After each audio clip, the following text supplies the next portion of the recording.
Sophie Métadier va prendre la parole pour le groupe UDI et indépendant. Oui, bonjour.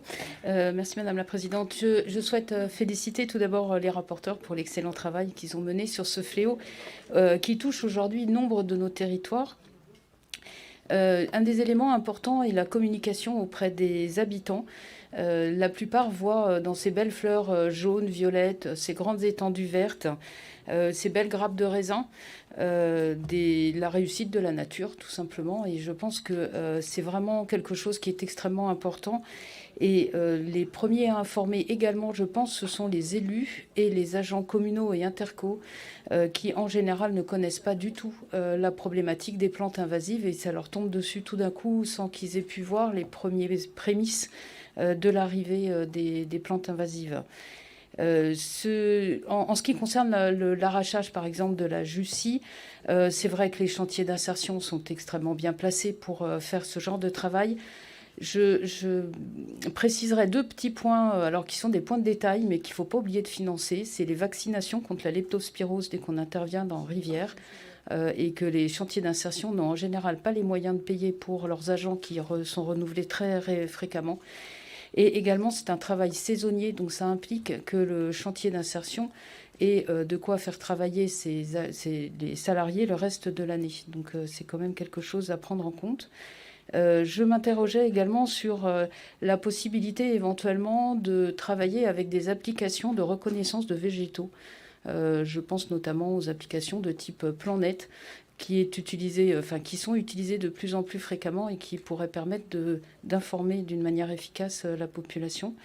Et ensuite, en ce qui concerne la situation par rapport aux autres pays autour de nous en Europe, on m'a signalé, alors j'ai oublié dans quel pays, la nécessité pour la renouée du Japon d'avoir un diagnostic immobilier avant toute vente et qu'aucune vente ne pouvait se faire tant que l'éradication de la renouée sur la propriété n'était pas réalisée. Merci.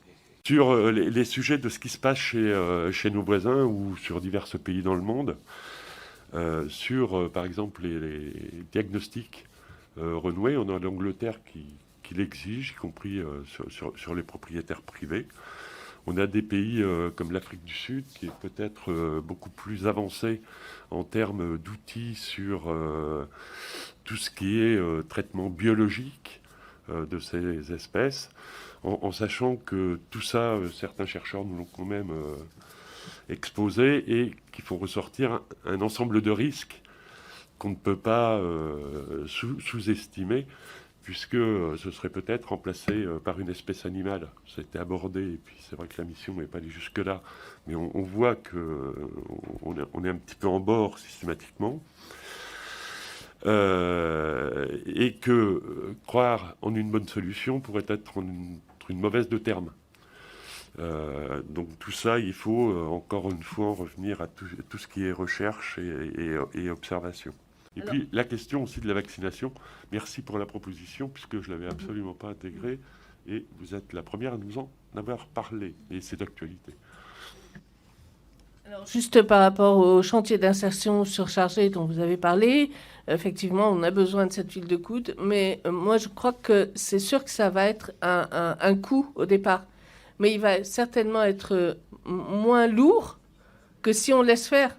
Et en plus, vraiment, on appelle à ce développement des emplois verts. Je veux dire, des personnes qui sont au RSA, qui sont chez elles, qui perdent confiance en elles, et bien de retrouver ce lien avec la nature, en plus de faire œuvre utile et de comprendre qu'elle travaille pour la préservation de la biodiversité, c'est vraiment intéressant. Moi, j'ai vraiment fréquenté ces chantiers d'insertion et on voit les personnes, même si elles ne se destinent pas à long terme à travailler la terre, en fait, elles disent pratiquement toutes qu'elles ont repris pied grâce à cela. Voilà.